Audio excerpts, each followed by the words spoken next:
Good morning and welcome to the studio. This is the first in an occasional series when I'm going to talk a bit about voice acting and particularly poetry and the actor's voice.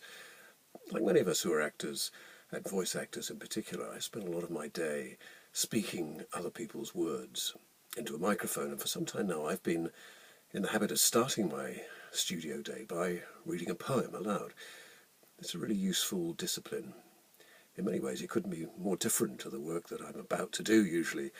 On the face of it, there may not seem to be much connection between a poem and, say, a radio commercial or a movie trailer, but actually the skills we use are very similar. Usually when we're speaking other people's words, we first need to decide where we should position ourselves in relation to the text. Are we advocating, persuading, informing, representing a viewpoint, or testifying to an experience? And then there's the structure. In many ways, a 30-second radio ad is similar to something like a Shakespearean sonnet. There's usually an argument or a proposal that has to be established, formed of a thesis and antithesis, i.e. something that is the case and is not the case. And then there's a development of the idea and resolution, which in a commercial is the payoff, and in a sonnet is the final rhyming couplet. We also need to understand the rhythm of the writing, which is what tells us where the stress should fall and how we can vary it for effect and emphasis. And above all, we need to find our natural voice, the way we talk about something that's important and personal to us, as opposed to the way we think someone may want us to sound in a commercial context.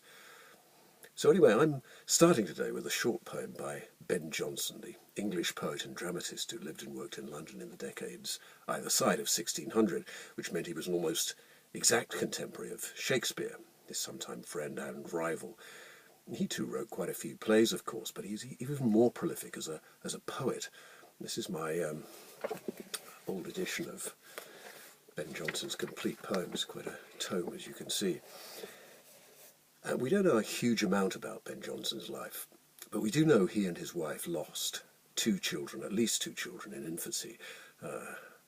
A daughter who was only 6 months old and a son who died when he was 7. It's sometimes easy for us to lazily suppose that because life expectancy was generally shorter then and infant mortality was common, that perhaps in some way people must have got used to it. And then you come up against something like these few lines, which are just a small section of a much longer poem, and suddenly there in front of us is the voice of a parent trying to make sense of their loss through poetry, and it pulls you up short. It is not growing like a tree, in bulk doth make man better be, or standing long an oak 300 year, to fall a log at last, dry, bald, and sere. A lily of a day is fairer far in May, although it fall and die that night, it was the plant and flower of light. In small proportions we just beauties see, and in short measures life may perfect be.